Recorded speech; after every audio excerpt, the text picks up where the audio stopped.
Graças e paz, queridos. Boa tarde. Vamos começar mais um estudo, seguindo aí a nossa visão panorâmica da Bíblia. Vamos ver um pouquinho sobre Filipenses hoje. Quem escreveu o livro? Quem escreveu o livro foi o apóstolo Paulo e Timóteo. Paulo e Timóteo, está logo no primeiro versículo aí. Quando foi escrito? Foi escrito dos anos 60 a 62 depois de Cristo. Para quem foi escrito? Foi escrito aos crentes da cidade de Filipos, localizada no noroeste da Grécia. Noroeste da Grécia, uma cidade grega. Eu já estive lá. Depois aí, quando terminar aqui, eu vou botar um vídeo aí para vocês verem eu andando dentro dessa cidade. De onde foi escrito? De Roma. Foi escrito de Roma. Paulo era um prisioneiro de Cristo ali, estava preso. Ele recebeu ali a visita de Timóteo e ali ele escreveu então essa carta aos irmãos da cidade de Filipos. A igreja de Filipos foi a primeira a ser estabelecida na Europa. É uma carta da alegria. Você vai ver muito essa questão da alegria. Paulo vai estar falando sempre: alegrai-vos no Senhor, alegrai-vos no Senhor. O povo africano é um povo alegre, né? Então você que é africano vai se identificar muito com essa carta, porque essa é uma carta da alegria. A igreja de Filipos foi a primeira igreja plantada na Europa. Dessa igreja aí nasceram todas as outras igrejas da Europa, e a Europa trouxe o evangelho para a África, para a América Latina. Foi plantada por Paulo, pelo apóstolo Paulo. Lucas esteve trabalhando também nessa cidade, fazendo discipulado.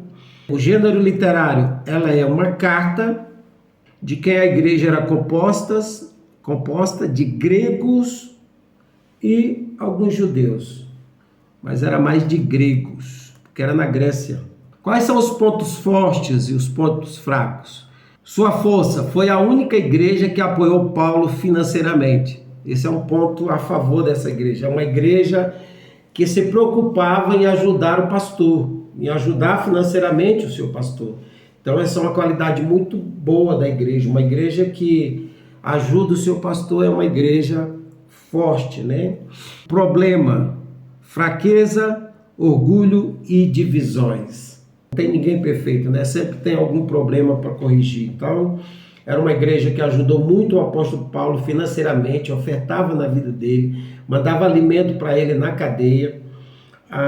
Tinha um carinho enorme com o apóstolo Paulo, mas era uma igreja que tinha divisões, era uma igreja que tinha pessoas com problema de orgulho, e isso é uma coisa que Paulo vai trabalhar para corrigir nessa igreja. Qual a ideia principal do livro? Unidade e alegria. Unidade, gratidão e alegria. Essas são as três qualidades dessa carta. Qual a principal razão pela qual essa carta foi escrita? Uma delas era agradecer por meio de Epafrodito pelo que a igreja enviou a Paulo quando esteve ali preso. Ele aproveitou a oportunidade e mandou essa carta agradecendo aquele povo. É uma carta de gratidão do apóstolo Paulo pela ajuda que aquela igreja deu para ele. As palavras-chave são Cristo Jesus, alegria, alegrar-se, pensar unânime, sentir e evangelho. Essas são as palavras que mais se repetem nesse livro. Vamos ver o horizontal? Capítulo 1, versículo 1 diz: Paulo e Timóteo. Paulo e Timóteo, porque os dois estavam juntos lá na prisão e escreveram essa carta. Oro por vocês. A preocupação de Paulo em orar pelo povo ali, pela igreja ali de Filipos, um pastor que ora pela sua igreja. Você ora pela sua igreja, paga o preço por ela, sobe o monte por ela. Quanto mais você orar pela sua igreja, mais ela vai ser abençoada. capítulo 1, 12, prisões para o bem. Paulo está dizendo que as prisões que ele sofreu, elas deram fruto. Porque quanto mais perseguiam o povo de Deus naquela época, mais a igreja crescia. E Paulo sentia isso. Ele dizia que a minha prisão tem dado fruto. Porque quando prendiam Paulo, ele ganhava aqueles carcereiros, ele ganhava aqueles guardas, né, que o império colocava para guardar ele. Então o cara descia lá para ficar vigiando, aquele soldado ficava vigiando Paulo evangelizava e ganhava aqueles homens tudo para Jesus. Então, nesse sentido, Paulo estava falando, eu aproveitei que eu estava preso, não fiquei reclamando da vida, mas preguei o evangelho e ganhei muitas pessoas para Jesus. Por isso, ele diz, minhas prisões resultaram em coisa boa. Cristo é anunciado, capítulo 15, quando Paulo fala que muita gente está anunciando Cristo, mesmo alguns que estão anunciando por interesse ou por facção, por divisão. Paulo fala, não importa, não tem problema, de toda maneira Jesus está sendo anunciado. Isso é o que importa, tá bom? Não importa se é por você, se é pela outra igreja, a igreja do vizinho, o importante é que Cristo está sendo anunciado. Nós temos que anunciar o nome de Jesus, temos que evangelizar. Para mim, o viver é Cristo. Capítulo 1, versículo 19. Para mim, o viver é Cristo. Paulo é um tipo de pastor, de obreiro que ele já não tem nenhum interesse nesse mundo. Ele já não tem nenhuma paixão por esse mundo. A única paixão dele é viver para Cristo. Então, para ele o viver é Cristo, morrer é lucro para ele. Então, a vida de Paulo está totalmente entregue a Jesus Cristo e à causa de Cristo. Que nós possamos alcançar esse nível, né, de viver totalmente para Cristo, onde o nosso coração não está mais apegado às coisas dessa terra, mas está totalmente rendido a Cristo. A nossa vida é Cristo e acabou, é só isso, é Cristo. O nosso foco é Cristo, a nossa vida é Cristo. Vivemos para Ele e se morrermos é lucro também, porque vamos estar com Ele. Ou seja, não se trata de nós, mas se trata de Cristo. Se trata de Cristo. Capítulo 1, 27, como dignos. Aí, no capítulo 1, 27, vai falar como o crente deve andar de forma digna, deve viver de forma digna do Evangelho. Existe um modelo de vida cristã e nós temos que viver esse modelo, temos que viver essa forma, essa maneira de vida que dignifica, que honra ou que honre o nome de Jesus.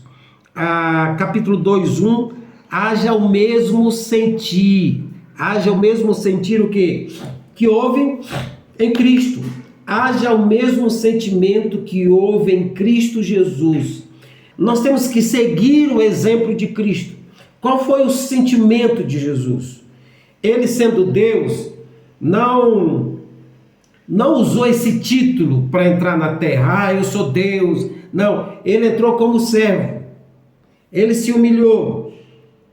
Tomou a forma de escravo. E como escravo morreu em uma cruz por amor à igreja. Então Paulo está dizendo, tem esse sentimento. Um sentimento de amor, um sentimento de humildade, um sentimento de obediência a Deus, assim como Cristo obedeceu humildemente, tomando a forma de servo e morrendo em uma cruz em favor da igreja. Então o nosso sentimento é um sentimento de humildade, porque Cristo é humilde e agiu com humildade. Outra coisa,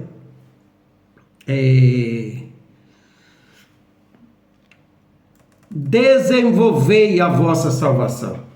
Isso aqui é o seguinte, você já é salvo, porque a salvação, você é salvo pela fé na graça de Jesus, na morte de Jesus, no sacrifício de Jesus. Se você acredita que o sacrifício de Jesus ali na cruz tem o poder de limpar e purificar os seus pecados, de te salvar, se você aceita Ele como esse Salvador, como o teu Cordeiro que tira o teu pecado, então você é salvo. É uma obra de Deus, não é nossa essa obra. Mas o desenvolvimento dela significa santificação. Esse desenvolver a salvação está falando da santificação. Você é salvo, mas você tem que buscar cada dia mais se purificar, cada dia mais buscar uma vida de santidade, cada dia mais buscar uma vida de consagração, através da leitura da palavra, através da oração, do jejum, do comportamento controlado pelo Espírito Santo. Isso é desenvolver a salvação, é não relaxar, é viver de forma digna, é viver como Paulo viveu, viver os princípios de Deus, e isso significa desenvolver a salvação. Cada dia você tem que crescer nesse processo de santificação, de purificação, de maturidade espiritual em Deus. Aí vem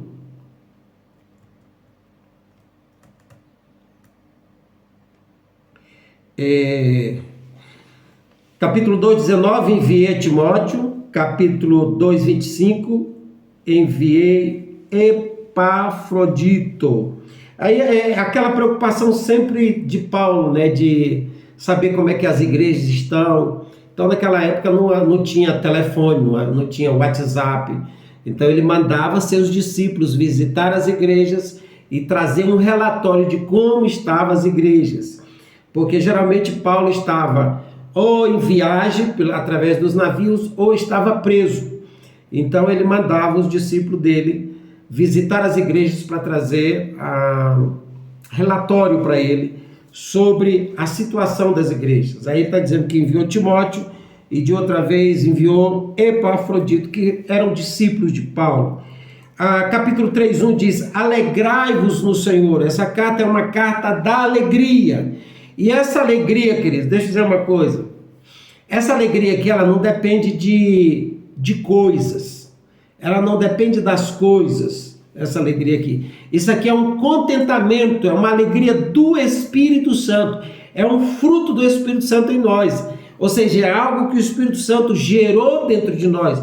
Não é uma coisa forçada, não é, sabe, queridos? Não é uma coisa do homem. Paulo está preso em uma prisão e está Paulo está preso em uma prisão em Roma e está dizendo para as pessoas, para os crentes se alegrar. Paulo está preso em uma prisão em Roma e mesmo assim está escrevendo uma carta dizendo: olha, viva uma vida feliz.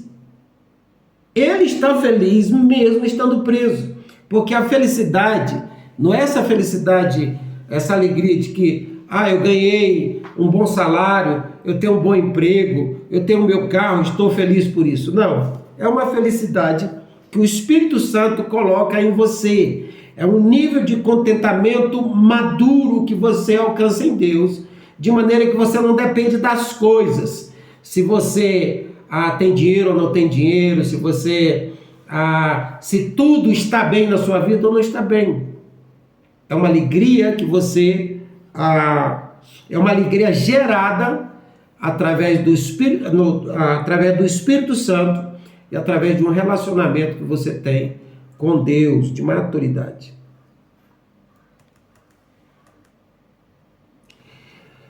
Ok, não confiemos na carne, aqui ele está falando da lei, confiar na cruz de Cristo, confiar em Jesus.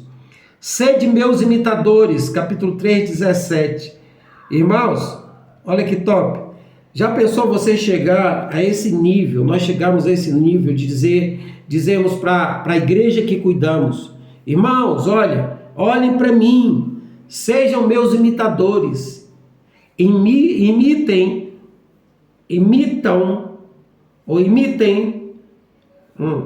sigam o meu exemplo, sejam meus imitadores, sigam o meu exemplo, faça como eu faço. Queridos, isso é um nível de maturidade incrível, quando o pastor é uma referência para a igreja, quando o pastor é um exemplo para o seu rebanho.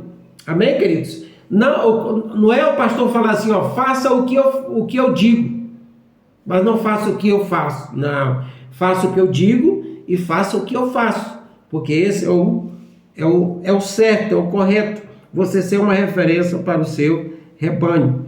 Regozijai-vos, capítulo 4:1, mais uma vez vai falar de contentamento, de alegria, que é um fruto do Espírito Santo. Você deve viver uma vida feliz, independente das coisas ali fora. Nisso pensai, capítulo 4, versículo 8. Paulo aqui vai ensinar a igreja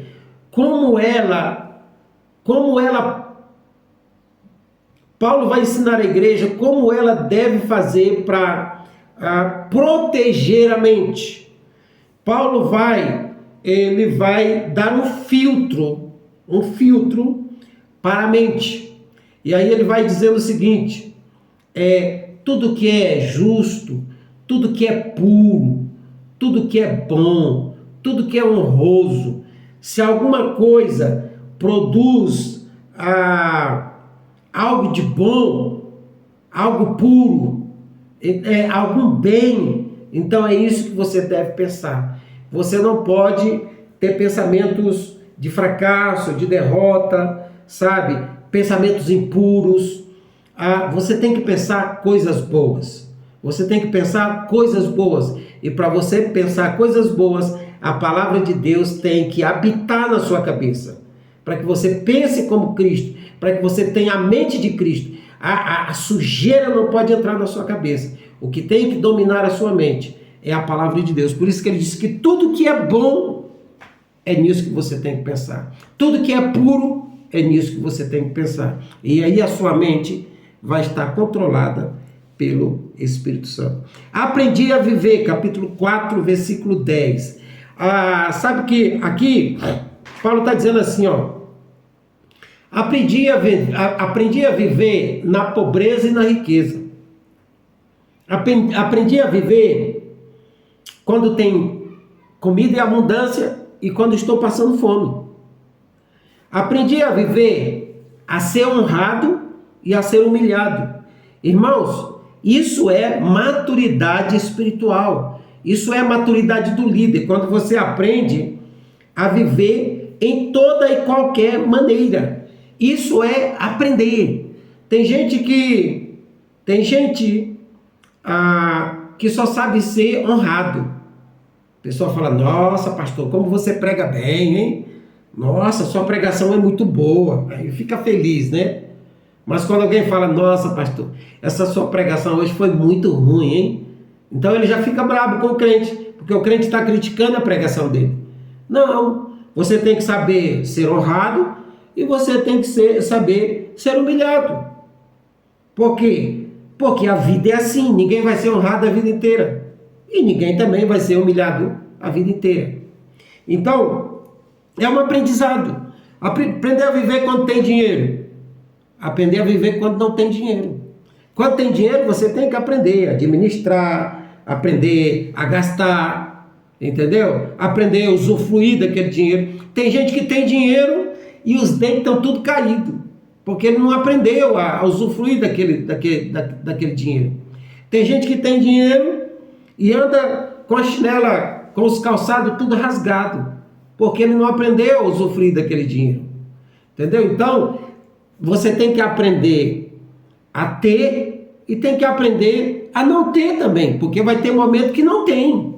Mas mesmo assim, você está alegre em Deus, porque, como Paulo disse, posso todas as coisas naquele que me fortalece. Posso estar humilhado e posso estar exaltado. Posso ter comida, posso não ter comida. Mesmo assim, eu vou estar feliz com Cristo. Amém? Então, vamos terminar. Enviaste para o meu sustento e, finalmente, saudações. Então, Paulo está falando aqui ele está mandando essa carta através de Epafrodito, que era daquela igreja, para agradecer àquela igreja pela ajuda que eles mandaram para ele lá na prisão. Então Paulo está muito agradecido com essa igreja pela ajuda que ele teve através desses irmãos, e ele está enviando essa carta então dizendo: obrigado pela ajuda que enviaste para o meu sustento. Amém? Então, isso é o nosso aprendizado de hoje. Eu quero que vocês dividam em 3 grupos, e vocês vão discutir uns versículos que eu vou mandar aí para vocês agora. A pergunta para o grupo, para os 3 grupos é: como Paulo começou essa igreja? Como essa igreja começou? Quem foram os primeiros crentes? Como foi que começou essa igreja? Sempre tem uma história de como se começou uma igreja. E você vai ver aí como é que Paulo começou essa igreja, tá bom? Deus te abençoe, grande abraço, tamo junto. Depois aí o Armando vai combinar com vocês. A próxima aula é na quinta-feira, tá bom? A próxima aula é na quinta-feira e eu tô querendo fazer aí a quinta-feira às 9h30 da manhã. Quinta-feira, 9h30 da manhã, aí nessa cidadezinha aí, você vai cruzar a fronteira e a gente vai se encontrar lá. Estou levando 2 pastores do Brasil e vai ser uma bênção, vai ser uma renovação. Leva mais uma pessoa da sua igreja. Eu quero ter ali pelo menos 40 pastores nessa reunião, tá bom? Vamos reunir lá em algum lugar, debaixo de árvore, mas nós vamos reunir e vai ser algo tremendo. Você não pode perder por nada. Vá você e leva mais um crente da tua igreja, tá bom? Um abraço, Deus te abençoe, tamo junto.